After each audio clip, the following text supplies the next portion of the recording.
Hey guys, and welcome back to Mad About Skin. For those who've been with the channel some time, you'll know The Ordinary is one of my favourite skincare lines. They have so many amazing formulations at really affordable and accessible price points.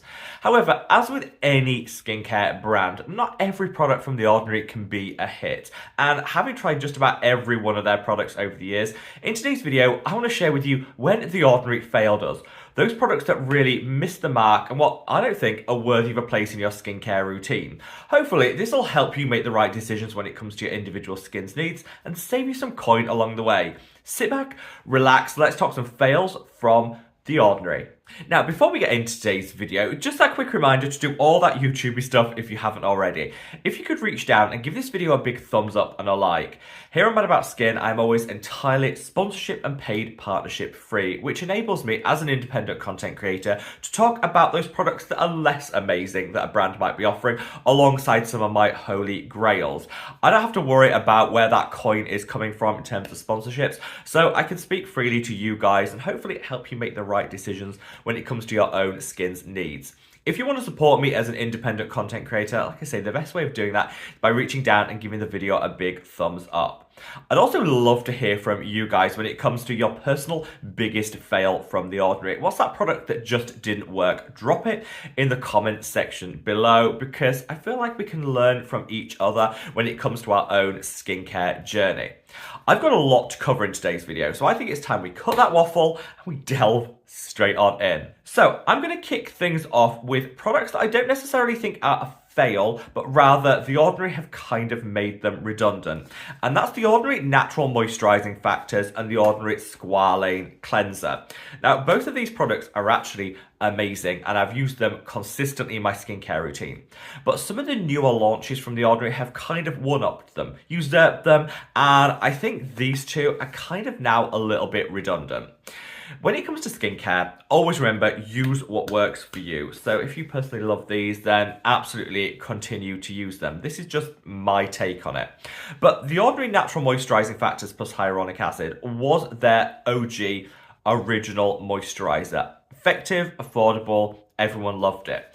But recently, they've come out with versions of this, using the same base formulation, but adding in a couple of other ingredients.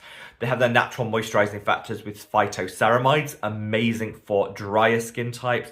And they have their natural moisturizing factors with beta-glucans, amazing for us oily folk. I think both of those moisturizers are streets ahead of this and practically the same price. So whilst this used to be an amazing product, I think The Ordinary have kind of made it a little bit redundant with their two new moisturizer launches. I would recommend those moisturizers to everyone. I've linked them in the description box below. If you kind of want to get a super affordable but well formulated moisturizer, the phytoceramides, the beta-glucans are where it's at. I think the original natural moisturizing factors might see its days numbered. The same kind of goes with the Squalane Cleanser. Again, a really nice, affordable, gentle cleanser. But the newer versions, which is their foaming cleanser and their glycolipid cleanser, just work a little bit better. The glycolipid one, great for super dry skin. The foaming cleanser, great if you want that gentle but foaming cleansing action. Great again for us oily folk. Those two are amazing, rendering the Squalane Cleanser, again, a little bit redundant. That's just my hot take. If you guys absolutely love the OGs and kind of just think they're better than the newer formulations, let me know in the comments section below. But they're two former favourites that have kind of evolved into fails because we have better options on the market for roughly the same price point. Now, a true fail in my book would be the red peel. The Ordinary peeling solution, which at this point I need to duck and cover because I know so many of you guys do like it and use it. For me, I just think the way we see exfoliation has changed so much in the last couple of years, and so far fewer people are reaching for this product. This is definitely demonstrated in their sales figures, where this was always in the top 10 in terms of The Ordinary sales volumes, but now is outside that top 10. People just aren't reaching for it in the same volume. I think the reason why people now see this in a different light is instead of exfoliating every single day and opting for the highest strength option, we now use exfoliators a lot less frequently and tend to go for more gentle formulations. Consistency is key when it comes to exfoliation. Instead of like trying to blast off the skin with a sky high concentration as in the red peel by The Ordinary, opt for something more gentle like The Ordinary lactic acid in a 5 or a 10% strength and use it a couple of times a week. In the long term, you're going to get the same great results, but you're going to get a lot less sensitivity, irritation, and far fewer side effects. What people have actually found with this peeling solution is if they use it incorrectly, they end up with more hyperpigmentation, more skin issues, and it almost seems a little just too complicated to really navigate. Now, there are those out there that absolutely love it, and if you use this correctly and you have the right skin type for it, not particularly sensitive, generally this isn't suitable for deeper, darker, and richer skin tones. So if your skin tone is on the fairer end of tone, I think it could be okay for you. But for most of us, there are just better options out there. So I would say this red peel on the feet, fantastic. On the elbows, amazing. On the face, I think there's some better options. And The Ordinary lactic acid 5 or 10%, which both are again linked in the description box, are amazing. Super gentle. Again, keeping with The Ordinary brand, but I think in the long term, you'll just get better results. So fails and products that I'm not even sure these exist anymore. I should have checked this before filming them. They were definitely phasing them out. I'm not sure if they're still on their website or if they're being phased out, but The Ordinary powders. The ascorbic acid powder and the niacinamide powder. These went mad. People went mad for them when they launched. They were new, they were innovative, they were different. And then quite quickly people realized, yeah, they're just very complicated. You have to mix the powder in with another product. You have to use the right amount. You still don't really know what strength and concentration you're creating. Whilst it was fun in the beginning to be our, at-home chemists mixing our lotions and potions, I think it quickly became a little bit too much effort. They got everywhere with that powder and whatever you did, it never really merged with your serum well enough. So it was always a little bit on the gritty side. So for me, I'm not surprised that these have been phased out by The Ordinary. Very few people talk about them. We all tried them. We wanted to love them, but there was just so many drawbacks to it. For me, I think the biggest issue was the scoop. The Ordinary recommended you used a quarter of the scoop that they provided. Why not just provide a scoop that was a quarter of the size? Make it easy for us, Decium. Why are we having to, measure and eyeball it, which is never really a good thing when you're talking skincare.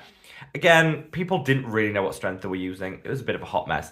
I liked the ascorbic acid one on the body. Put a little in with your moisturizer, use it on the body. It kind of worked for that. But for the face, it was just a bit of a firm pass and way more effort than was ever needed. There's great vitamin C serums out there. If you love your niacinamide, there's some well-formulated niacinamide serums. I don't think we ever really needed the powder, if I'm totally honest. So, retinols. Now, this is like a whole class of ingredient. I just think the whole collection of The Ordinary retinols is doomed. The formulations are greasy, they're not great, and of course we've now had the European Union retinol ban. If you're not up to speed on that, I covered that in a recent video, which I'm going to leave a link to up there. That ban actually restricts the use of retinol in over-the-counter products to 0.3%. 0.3% retinol is going to do next to nothing unless you're a beginner or have super sensitive skin. Everyone else is going to want to go for something higher. And so most of The Ordinary retinols are actually above that limit, so aren't for sale in the European Union. Their sales as a result have crashed, and I wouldn't be surprised to see these retinols phased out over the next year or so. The Ordinary do have their new retinol emulsion, which is amazing and is a super high strength option. Hopefully in the next year they'll come out with some lower strength options in retinol. That would be nice, so there's something for everyone. But that's a game changer. Their gram-active retinoids are also not covered by the ban and are a real a step up in terms of activity, what it's going to deliver for your results. And yeah, I just find that they work so well. Now, I would say if you're looking for a retinoid, shop elsewhere. Go retinol, which isn't covered by this ban. Greater results, less risk of side effects or irritation. Gram-active retinoid are one of the prescription strength options. I don't really feel that The Ordinary retinols have a bright future. I think there's better options out there, less greasy formulations, and other retinoids such as retinol, gram-active retinoid that people are just realizing are superior. So yeah, for me, the whole retinol line, bit of a fail in my book. Last but not least, let's talk hyaluronic acid. Now, this could be the most controversial pick on this list because I know this is their ordinary hyaluronic acid, one of their best sellers. People love it. My issue with it is I just think there's too much hyaluronic acid in our lives. You know, it's in every part of our skincare routine, from our cleansers through to our serums, moisturizers, sunscreens. Hyaluronic acid is in everything. And so I don't really feel we need a separate hyaluronic acid serum. And a lot of people might find that they're overdoing it. Too much hyaluronic acid can lead to dryness and irritation. So I would genuinely say if you're using a separate hyaluronic acid serum, try doing without it. See if your skin misses it. For a lot of people, you might actually get better results cutting it out than what you're getting at the moment. Now, the ordinary hyaluronic acid, like I say, is one of their best sellers, and there's clearly a lot of people out there that are using it, loving it, and getting great results. But I would say, make a cheeky switch. Move from the ordinary hyaluronic acid to the marine hyaluronics, again from the ordinary, and you'll get some next level results. It'll just hydrate in a far better way, and it's something a little bit different to the general hyaluronic acid that we see in every other product. So if you don't want to do without your hyaluronic acid fix, give the marine hyaluronics a go. It's a bit of an unsung hero in the ordinary skincare collection, but one that I just think is next level versus the standard hyaluronic acid serum. So yeah, whether you cut it out or you switch to the marine hyaluronics, I think that the actual ordinary hyaluronic acid serum, for me at least, is a bit of a fail. But again, if you disagree, sound off in the comments section below. Today, I just wanted to give a little whistle-stop tour of some of the fails from The Ordinary, the products that I don't think personally deserve a place in your skincare routine. Now, any skincare brand out there will have their holy grails and their fail products. That's just natural. And The Ordinary, for me, they have far more wins than they have misses.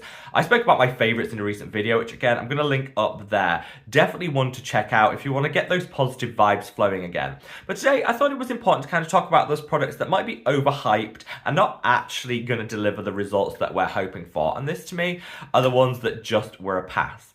I'd love to know your thoughts, feelings, opinions down in the comments section, and wherever you are in the world, guys, stay safe, stay well, and love your skin. Take care. Bye!